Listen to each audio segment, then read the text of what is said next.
കണ്ണൂർ മീൻകുന്നിൽ ക്ഷേത്രോത്സവത്തിനിടെ പടക്കം പൊട്ടിയുണ്ടായ അപകടത്തിൽ ക്ഷേത്രം പ്രതിനിധികളായ 10 പേർക്കെതിരെ കേസ്. അനുമതിയില്ലാതെ പടക്കം പൊട്ടിച്ചു എന്നാണ് എഫ്ഐആർ. അമിട്ട ആൾക്കൂട്ടത്തിന്റെ നടുവിലേക്ക് വീണ് പൊട്ടി 5 പേർക്ക് പരുക്കിയിട്ടിരുന്നു. സജോ ദേവസിയാണ് കണ്ണൂരിൽ നിന്ന് ചേർന്ന കൂടുതൽ വിവരങ്ങളുമായി. സജോ, ഇപ്പോൾ ഈ ക്ഷേത്രം പ്രതിനിധികളായ 10 പേർക്കെതിരെ കേസെടുത്തിട്ടുണ്ട്. അന്വേഷണം എങ്ങനെ പുരോഗമിക്കുന്നു? ഒപ്പം ഈ പരുക്കേറ്റവരുടെ ആരോഗ്യനില നിലവിൽ എങ്ങനെയാണ്?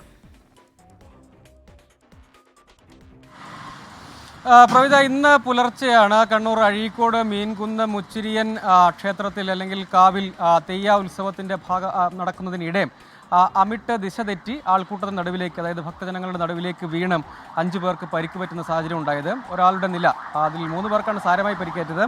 ഒരാളുടെ നില അല്പം ഗുരുതരമാണ് താനും.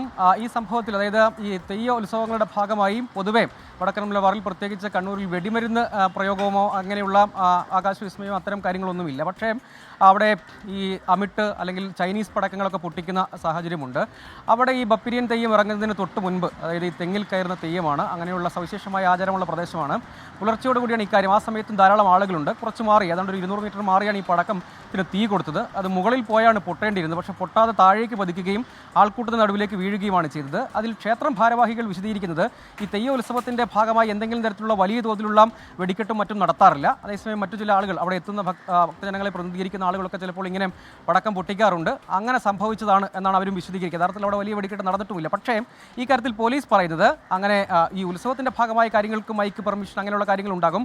അതല്ലാതെ ഏതെങ്കിലും നിലയ്ക്ക് ഇങ്ങനെ വലിയ അളവിലുള്ള പടക്കം പൊട്ടിക്കുക, അതിനൊന്നും അനുമതി നൽകിയിട്ടില്ല. സാധാരണ അനുമതി മേടിക്കേണ്ടതാണ്. പടക്കം പൊട്ടിക്കാനും പോലും അനുമതി നൽകിയിരുന്നില്ല. അതുകൊണ്ട് അക്കാര്യത്തിൽ നിയമപരമായ നടപടിക്രമങ്ങളിലേക്ക് കടക്കും എന്നാണ്. അതായത് എക്സ്പ്ലോസീവ് ആക്ടും BNS പ്രകാരം നിലവിൽ ഈ ക്ഷേത്ര പ്രതിനിധികൾക്കെതിരെയാണ്, ആ തറവാട്ട് കാരണവർ വത്സരാജ് ഉൾപ്പെടെ ക്ഷേത്രം പ്രതിനിധികളായിട്ടുള്ള 10 പേർക്ക് എതിരെയാണ് ഇപ്പോൾ കേസെടുത്തിരിക്കുന്നത്. ഇപ്പോൾ ഇതിൻ്റെ വിശദമായ അന്വേഷണത്തിലേക്ക് കടക്കുകയും ചെയ്യും. ഒരാളുടെ ആരോഗ്യനില അല്പം ഗുരുതരമാണ്. അതിൽ വിശദമായ മറ്റു പരിശോധനകളിലേക്ക് കടക്കും. പക്ഷേ വലിയ അളവിൽ സ്ഫോടക വസ്തു സൂക്ഷിച്ച് അവിടെ പടക്കം പൊട്ടിക്കുകയോ അങ്ങനെയൊന്നും ചെയ്തിട്ടില്ലെങ്കിൽ കൂടിയും ഈ അപകടത്തിലേക്ക്, അശ്രദ്ധയും അല്ലെങ്കിൽ ഇങ്ങനെയുള്ള അപ്രതീക്ഷിതമായ കാര്യങ്ങളുണ്ടാകുമ്പോൾ ജാഗ്രത ഉണ്ടാവേണ്ടതാണ്. ഇങ്ങനെ സംഭവിച്ച പശ്ചാത്തലത്തിൽ കൂടുതൽ അന്വേഷണങ്ങൾ നടത്തും എന്നാണ് പോലീസ് പറയുന്നത്. ശരി, സജോ ദേവസിയാണ് വിവരങ്ങളുമായി നമുക്കൊപ്പം ചേർന്നത്.